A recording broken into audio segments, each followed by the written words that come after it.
The judge takes one look at Alex Brisco's file, and his face changes instantly. What follows next? A courtroom moment so tense, even the audience went silent. Watch how one man's history with firearms lands him in a situation he can't talk his way out of.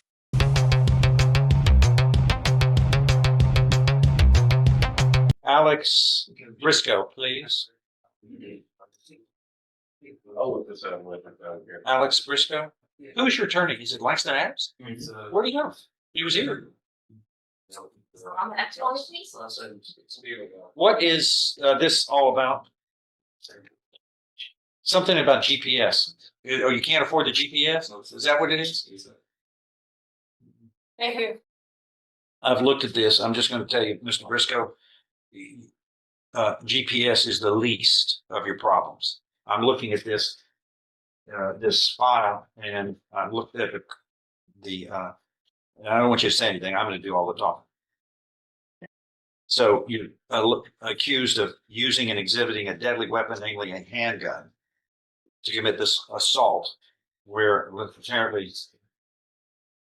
beat on the door and pointed a handgun and reached inside the residence, forcibly pulled the victim out. And you have a prior conviction in 2019 of being a felon in possession of a firearm out of Harris County. You know that, and you have a felony before that. So you know that weapons and misuse of weapons have their consequences. And this states, according to the grand jury, you threatened somebody at their home, burst through their home, used a deadly weapon, namely a handgun. Again, you're getting in trouble. No, you have to have a GPS device. If you can't afford it, you go to jail. Okay? You understand? Yes, sir. All right. That's all I got to say to you. I'm not tolerating misuse of firearms, and that seems to be your track record. You can shake your head all day long. Don't shake your head at me. You understand? That's the court's order. Do you have a GPS now or not? No, Then sit over there. Thank you.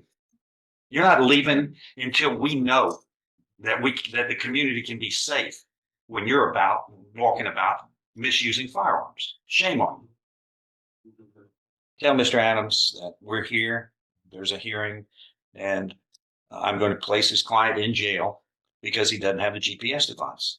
That's important. He can't be trusted to amble about the community. He's got too many misuse of firearm charges that keep him from being safe to others. Thank you. Does Mr. Alex need to come down? Yeah, we got to deal with this. oh, yeah. So that comes. All right. Yeah, we're going to put him in custody right now. Thank you. And the jury is still outside. Yes, We're going to bring them in and release them. Thank you. we don't have a signed agreement yet, Judge. He's working on it in jury room. Hold on, wait on the jury a few minutes. Yes, ma'am. We'll give them. Thank you.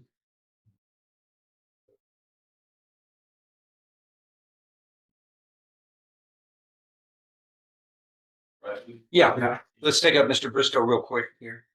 Come on up. One of us was going. All right. This is an issue on who's here from in this case, Brisco? If anybody. Good. It's a GPS device issue. He can't afford, but his file. You still have it or no? No. Here. Hold on. I got it. Those are both yes. The problem we have here is that he is charged with the use or exhibition of a deadly weapon. He is previously convicted of felon in possession of a weapon, which means he had a felony before this 2019 conviction occurred. I don't know what that is, but what I see here are is again misuse of a weapon that resulted in a conviction out of Harris County, and then here is misuse of a deadly weapon, namely a handgun, again alleged in this indictment. Now, I've ordered him to have a GPS device because I want to know where he is, and I want to be able to check on him to make sure that he isn't even within breathing distance of a firearm, because he has proven unworthy of being trusted, not to use a firearm irresponsibly. You can't even touch one. It's a crime. Touch it, you got it. You got another crime. The GPS device was something that I want to know where he is, and that's this court believes is hardly too much to ask for the safety of the community when you've been convicted of misuse of a firearm before, and then now again another aggravated assault with the use of a weapon. The state's the same. Let's see. Approached him, advised. The defendant was brandishing a black handgun, pointing at him, stating he would kill him. The victim was in fear of serious bodily injury, entered the residence, and it was shortly after that that the defendant began to beat on the door. Somebody opened the door, and the defendant pointed the handgun at the person and used his hand to reach inside the residence and forcibly pull the person out. So misuse of a firearm is alleged. Yeah, the GPS device is, I want to know where he is because he is proven untrustworthy to have weapons. I just wish there was a device we could have that he could carry around that alarms anytime he gets near a firearm, but we don't have such a device.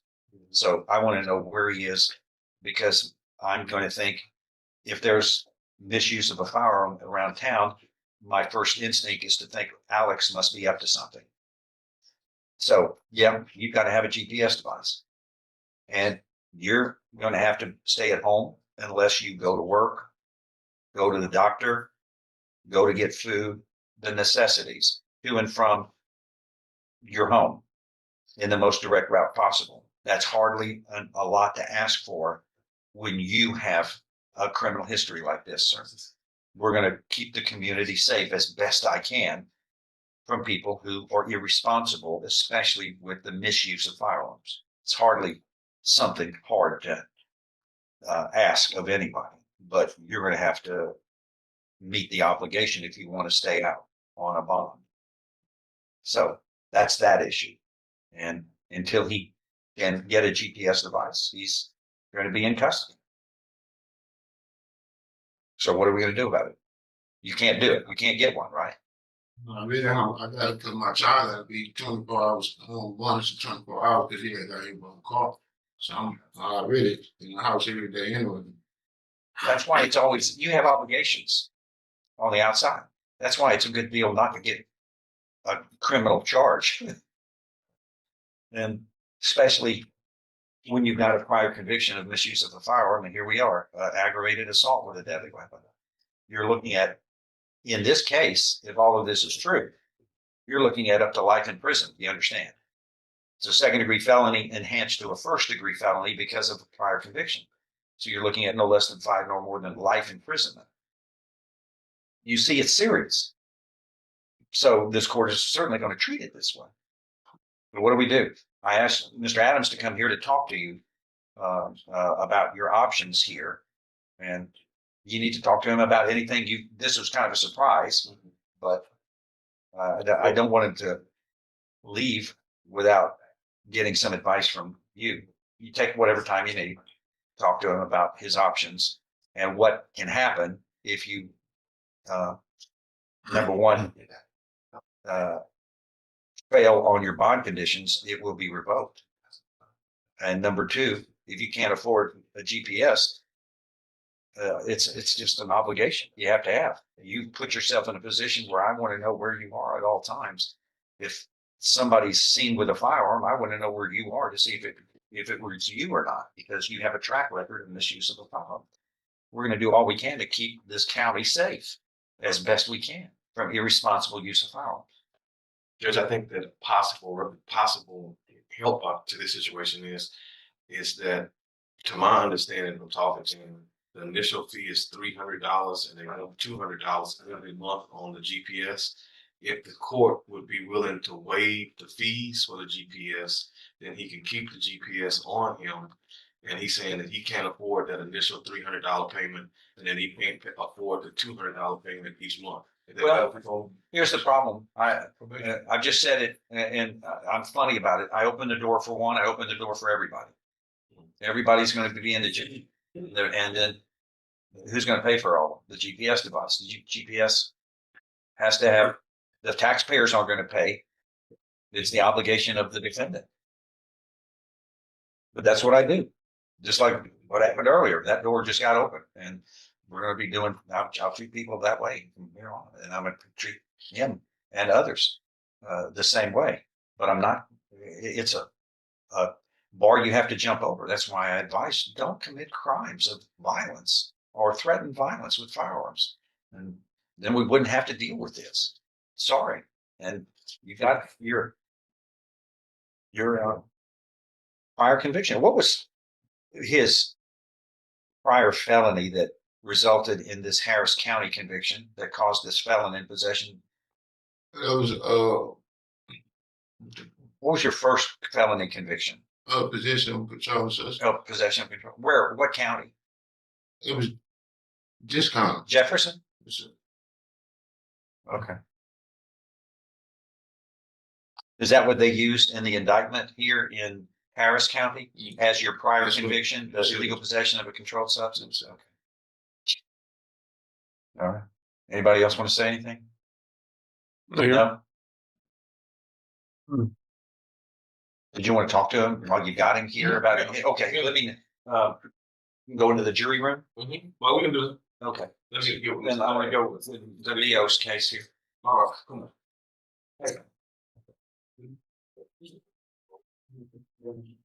Yeah.